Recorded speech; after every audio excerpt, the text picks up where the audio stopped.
Programang ito ay rated SPG, striktong patnubay at gabay ng magulang ang kailangan.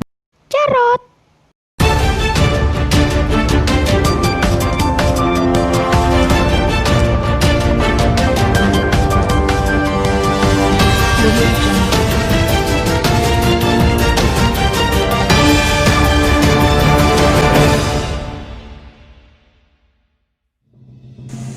Good day Philippines, good day City of May Kawayan. Today is Friday, October 9, 2020. We are your news anchors. I am Nel Chanko. And I am Teddy Pylon. And this is MC News TV Central. Watching Connecting and bridging gap. across the world. And here are the headlines of the day. Killer app was email. Now, Zach,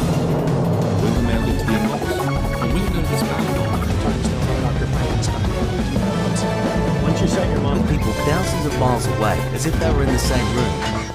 I need to send an important email to my boss. Let me first send it. The world began its upgrade in the use of technology as the email was invented.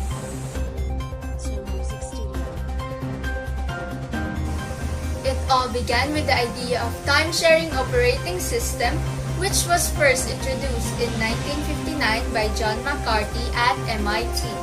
It was believed that computers could someday handle multiple problems concurrently.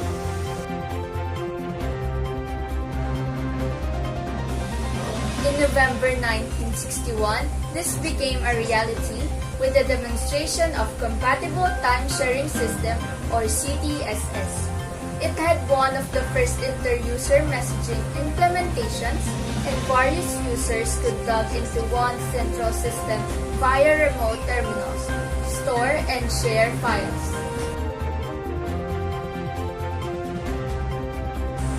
CTSS had hundreds of users from different locations. They found a way to send each other messages by creating files with names like Tuba and putting them in a public directory for the recipient to look at it later. People are starting to use email to send informations.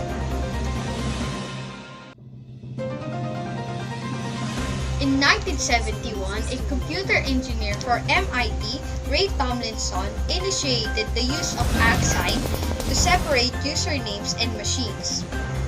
In the same year, he replaced two computers next to each other and sent the first ever mail, which put the wheel of electronic communications into motion. It said QWERTYUIOP.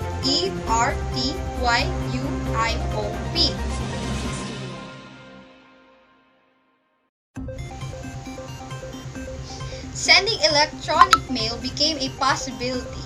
We needed a way to organize them. Lawrence Larry Roberts wrote the first mail manager software called RD in 1972 and made it possible to organize mails by subject and date, and people could read, save, and delete messages.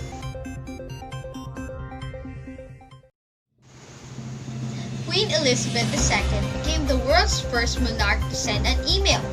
On the 26th of March 1976, her email account was set up with the username HME2, that means Her Majesty Elizabeth II. Growth is very evident as upgraded emails were invented. Let's hear the news from Corona Sanchez. Corona?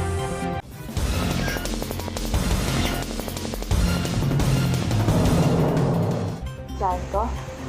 On September 19, 1982, Carnegie Mellon Dr. Scott Farman invented the first emoticon, the humble smiley. Every September 19, he hands out smiley face cookies at the Carnegie Mellon campus in Pittsburgh. In 1982, Shiva Ayyadurai, at the age of 14, wrote a program called Gmail for the University of Medicine in Benton City of New Jersey, which sent electronic messages within the university, later copyrighting the term in 1982. For first, 1989, Lotus Notes email software, now IBM Notes, was released. And within the first year itself, 35,000 copies were sold. But before this, emails were just available for students and employees. But the birth of the internet revolutionized how people use emails. Back to you, Chanto. Thank you, Corona Sanchez. A mark in the history was recorded as emails are still being used in the 21st century. Let's hear the news from Arnold Quago. Arnold?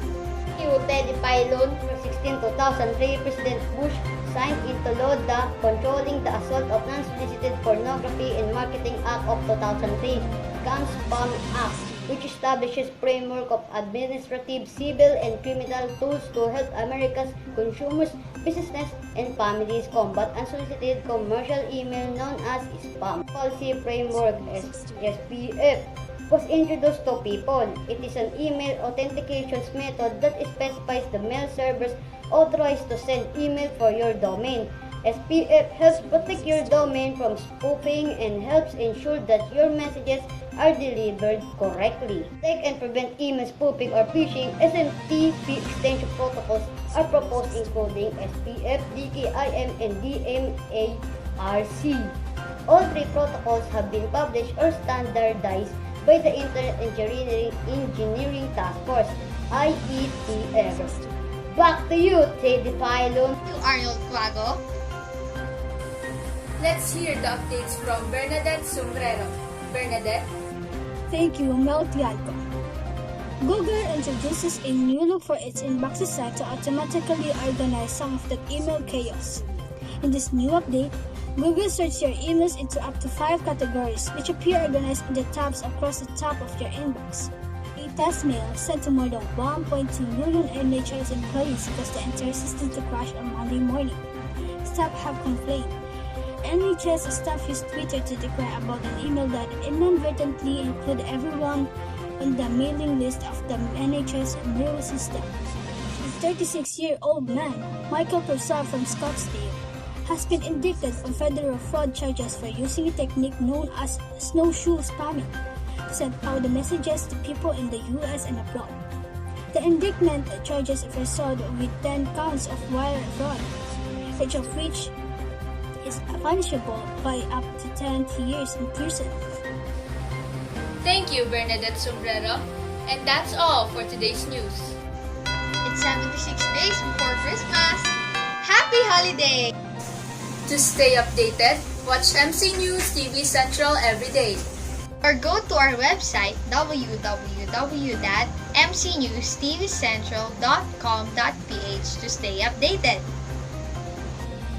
I am Mel Chanco. And I am Teddy Pylon. And this is MC News TV Central. Watching, Connecting and bridging gaps gaps across the world.